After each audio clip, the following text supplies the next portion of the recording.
ఈ దినాల్లో పిల్లలైన వారు తల్లిదండ్రులను వృద్ధాప్యంలో మరి గమనించకుండా ఎంతో నిర్లక్ష్య పెడుతుంటున్నారు అనేటువంటి కార్యాన్ని మనం చూస్తుంటున్నాం.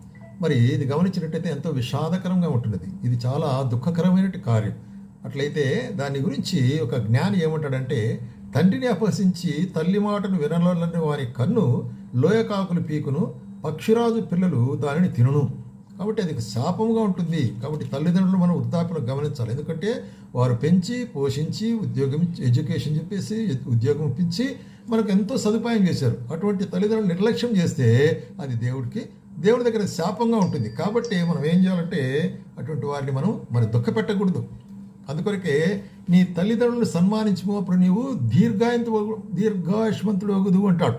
కాబట్టి దీర్ఘాయుష్మంతులుగా మనల్ని దేవుడు చేస్తాడు. దేవుని యొక్క ఆశీర్వాదం ఉంటుంది తల్లిదండ్రులు గౌరవించినట్లయితే.